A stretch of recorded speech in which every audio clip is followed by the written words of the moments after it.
رکھنا چاہتا ہوں، شاید آپ چونکیں بھی پریشان بھی ہو جائیں، لیکن انشاءاللہ وہ پریشانی جلدی رفع بھی ہو جائے گی۔ دیکھیے ہمارے جو اسلاف ہیں، صحابہ کرام کے بعد ائمہ، یہ ہمارے اسلاف میں چوٹی میں ہیں۔ ان اسلاف میں، ان ائمہ میں دو بنیادی قسمیں ہیں، ایک محدثین اور ایک فقہاء۔ محدثین ان کا کام کیا تھا؟ قرآن تو اللہ نے خود جمع کر دیا تھا، میں پہلے دن بیان کر چکا ہوں حضور کے سیرہ مبارک میں۔ حضور نے صحابہ کو اسی ترتیب سے قرآن پڑھا دیا اور سینکڑوں صحابہ نے یاد کر لیا۔ پھر جو کمی اگر رہ گئی تھی کتابی شکل میں حضرت ابو بکر لے آئے، پھر اگر اس میں کوئی فرق پڑ رہا تھا پڑھنے کے انداز میں تو ایک کتابت کے اوپر جمع کر دیا حضرت عثمان نے۔ بات ختم ہو گئی۔ خلافت راشدہ میں قرآن کا معاملہ تو محفوظیت کی آخری درجے کو پہنچ گیا۔ اب اصل مرحلہ کیا تھا؟ حضور کے اقوال مبارک کو جمع کرنا، ان کو بھی تو سمیٹنا ہے نا۔ صحابہ ہیں، منتشر ہو گئے ہیں، کوئی صحابی کوفے چلے گئے، کوئی صحابی دمشق چلے گئے، کوئی کہیں چلے گئے، کوئی کہیں چلے گئے۔ میزبان رسول جو ہے وہ دفن ہے قسطنطنیہ کی فصیل کے باہر، حضرت ابو ایوب انصاری رضی اللہ تعالی عنہ۔ اب ان سب کے پاس، کسی کے پاس اتنی احادیث، کسی کے پاس اتنی احادیث، ان کو جمع کرنے کا کام، پھر چھان پھٹک کرنے کا کام، پھر مرتب کرنے کا کام یہ کس نے کیا؟ محدثین کرام نے۔ بہت بڑے محسن ہیں اس امت کے محدثین کرام، پوری زندگیاں کھپائیں۔ ایسا بھی ہوا ہے ایک صحابی مدینے سے چلتے ہیں، ایک محدث مدینے سے چلتے ہیں، انہیں معلوم ہوتا ہے کہ ایک صحابی دمشق میں ہے، ایک حدیث وہ بیان کرتے ہیں، ذرا باریک بات ہے سمجھ لیجئے گا۔ ان کو وہ حدیث معلوم تھی، لیکن وہ حدیث 3 راویوں کے راستے سے آ رہی تھی۔ ان کے پاس جو حدیث تھی وہ 2 راویوں کے حوالے سے تھی۔ اب وہ جاتے ہیں اور وہ بیت المقدس کا اور وہ دمشق کا سفر کرتے ہیں صرف اس حدیث کو سننے کے لیے، سواری سے اترتے بھی نہیں۔ میں نے سنا ہے آپ حضور کی یہ حدیث بیان کرتے ہیں، جی ہاں، ذرا مجھے سنا دیجئے۔ سنا دیا، ویسے ہی اپنے اونٹ کی جو ہے گردن موڑ لی کہ واپس، بھائی اترو، ٹھہرو، قیام کرو۔ نہیں، میں صرف ایک حدیث رسول تم سے سننے کے لیے آیا تھا، میں اپنے اس سفر میں کوئی اور مقصد جمع نہیں کرنا چاہتا۔ یہ کام کیا محدثین نے۔ بہرحال میں اس وقت جمع و تدوین حدیث کے موضوع پر میری گفتگو نہیں ہے، لیکن چونکہ ہمارے اس جدید دور کے فتنوں میں ایک فتنہ ہے انکار حدیث کا۔ لوگ سمجھتے ہیں جیسے کہ ڈرائنگ رومز میں بیٹھے ہوئے آرام سے کتابیں پڑھتے ہیں، شاید ایسے ہی محدثین کا کام تھا۔ انہوں نے جس طرح زندگیاں لگائی ہیں اور جس طریقے سے حدیث کو جمع کرنے کے لیے مشقتیں جھیلی ہیں، اس کا آج ہم تصور نہیں کر سکتے۔ اچھا، وہ تو محدثین کرام ہیں، ان میں بھی اب ایک کا نام نوٹ کر لیجئے، چوٹی پہ کون ہے؟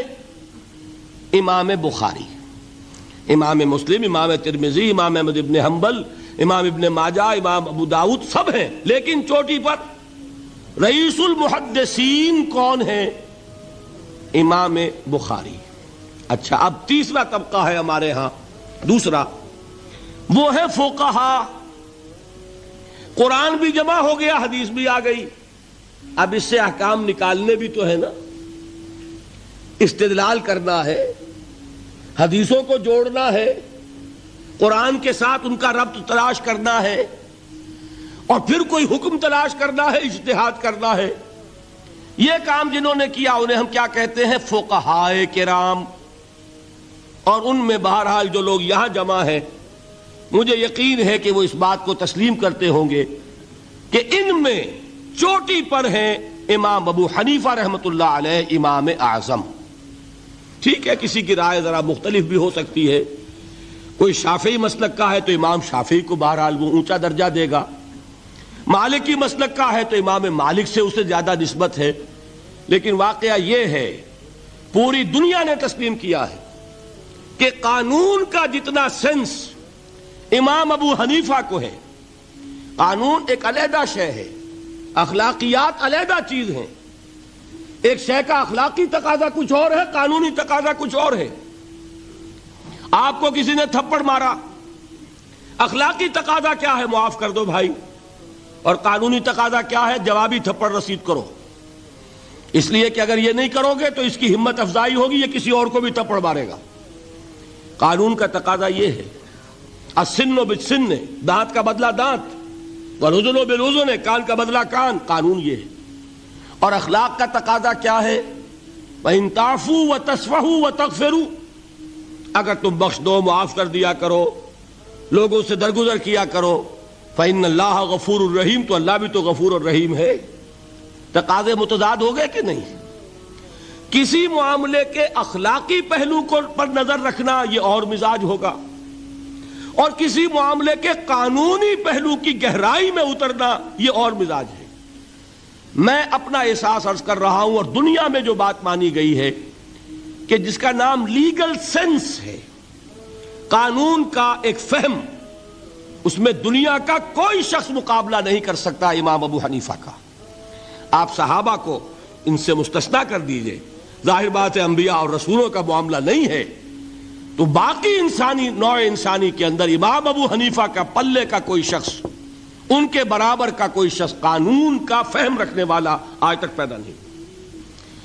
تو سید الفقہاء کون ہوئے؟ امام ابو حنیفہ.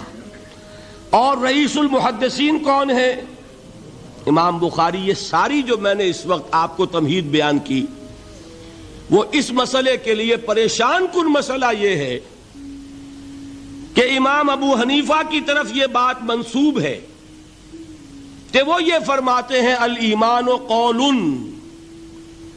ایمان نام ہے صرف قول کا، عمل اس میں زیر بحث نہیں آتا. ولا یزید ولا ینقص، وہ ایمان نہ گھٹتا ہے نہ بڑھتا ہے. ایک سٹیٹمنٹ سمجھ میں آ گیا نا؟ اب دوسرا سٹیٹمنٹ سنیے، وہ ہے امام بخاری کا، رئیس المحدثین کا، الایمان قول وعمل. ایمان نام ہے قول اور عمل کے مجموعے کا، قول اور عمل دونوں چیزیں ایمان میں شامل. وَيَزِيدُ وَيَنْقُصُ، وہ گھٹتا بھی ہے بڑھتا بھی ہے. ایک مسلمان کو پریشان ہو جانا چاہیے کہ نہیں؟ ایمان جیسی بنیادی بات، سارا قصر تو یہیں سے تعمیر ہونا ہے. جڑ بنیاد ایمان ہے.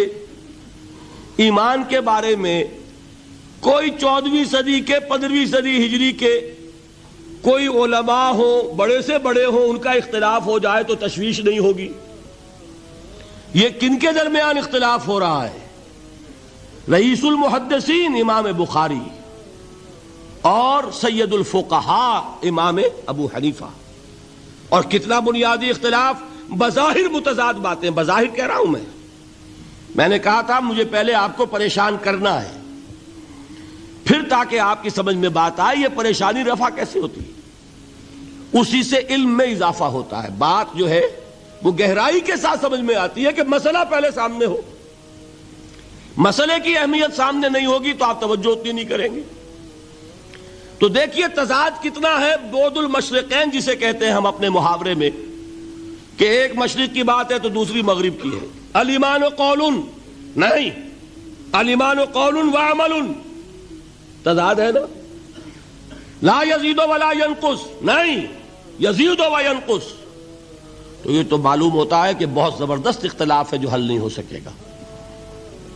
اللہ تعالیٰ کا شکر ادا کرتا ہوں، اس نے اس کا حل سمجھایا. اور کیسا سمجھایا؟ میں پورے انشراح صدر کے ساتھ کہہ رہا ہوں، اس میں کوئی تصنع نہیں، کوئی تکلف نہیں. میرے نزدیک دونوں باتیں 100% درست ہیں. یہ نہیں کہ 50% یہ درست 50% وہ درست، نہیں، یہ بھی 100% درست، یہ بھی 100% درست. فرق کیا ہے؟ محل مختلف ہے. امام ابو حنیفہ قانونی ایمان کی بات کر رہے ہیں اور امام بخاری حقیقی ایمان کی بات کر رہے ہیں. قانونی ایمان کے اعتبار سے 100% درست ہے یہ بات کہ وہ صرف قول ہے، عمل نہیں، زیر بحث آئے گا۔ ایک شخص نماز نہیں پڑھتا کافر نہیں ہے، نماز کا منکر ہو جائے کافر، زکوٰۃ نہیں دیتا فاسق ہے، فاجر ہے، کافر نہیں ہے، زکوٰۃ کہہ دے کہ ہے ہی نہیں دین میں، کافر۔ فرشتہ کس نے دیکھا، کیا پتا کیسا ہوتا ہے؟ حضور نے بھی اصل فرشتہ اپنی اصل ملکی شکل میں صرف 2 دفعہ دیکھا ہے، ورنہ تو انسانی شکل میں آتا تھا یا نظر ہی نہیں آتا تھا۔ 2 باتیں تھیں، وہی ہو جاتی تھی، نظر کوئی نہیں آتا تھا، یا انسانی شکل میں نظر آیا۔ اصل ملکی شکل میں حضرت جبرائیل کو 2 مرتبہ دیکھا۔ وَلَقَدْ رَآهُ بِالْأُفُقِ الْمُبِينِ وَلَقَدْ رَآهُ نَزْلَةً أُخْرَى عِنْدَ سِدْرَةِ الْمُنْتَهَى، ایک مرتبہ افق مبین پر دیکھا، ایک مرتبہ سدرۃ المنتہا کے پاس جبرائیل اپنی اصل شکل میں ظاہر ہوئے۔ اب ظاہر بات ہے ہم نے تو نہیں دیکھا نا، لیکن ہم مانتے ہیں جبرائیل کو، مانتے ہیں فرشتوں کو، نہیں مانیں گے کافر ہو جائیں گے۔ تو معلوم ہوا کہ قانونی ایمان جس پر دار و مدار ہے کفر اور اسلام کا، اس کا کل دار و مدار صرف قول پر ہے، ماننے پر ہے، اقرار باللسان پر ہے۔ یہ بات آپ نے سنی ہوگی، امام ابو حنیفہ کا قول ہے 100% درست کہ گناہ کبیرہ سے بھی انسان کافر نہیں ہوتا۔ کبیرہ گناہ ہے، شراب پی ہے، کافر نہیں ہے، حد لگا دو۔ حضرت عمر نے اپنے بیٹے پر حد جاری کی، ایک مرتبہ مصر میں حد جاری ہو چکی تھی، لیکن حضرت عمر کو احساس ہوا کہ وہاں شاید رعایت کی گئی ہوگی خلیفہ کے بیٹے پر حد جاری کرنے میں، لہذا پھر بلایا اپنے پاس اور دوبارہ حد جاری کی۔ حد جاری کرو لیکن کافر نہیں ہوگا۔ اگر کسی سے زنا ہو گیا ہے، میں آپ کو واقعہ سنا چکا، غامدی خاتون، حد جاری ہو جائے گی، لیکن یہ کہ اس کو کافر نہیں کہہ سکتے۔ کافر کیا کہیں گے؟ میں تو سنا چکا آپ کو کہ ذرا کسی نے کہہ دیا بے حیا عورت تھی تو حضور نے کیسی ڈانٹ پلائی ہے، کتنا اس کا رتبہ بیان کیا ہے۔ اس نے تو وہ توبہ کی ہے کہ مگر مدینے کی پوری آبادی پر اس کو تقسیم کر دیا جائے تو سب کی نجات کے لیے کافی ہو جائے۔ معلوم ہوا تکفیر اور ہے اور کسی کا فاسق و فاجر ہونا اور ہے۔ اس میں حد فاصل انسان کا اقرار ہے۔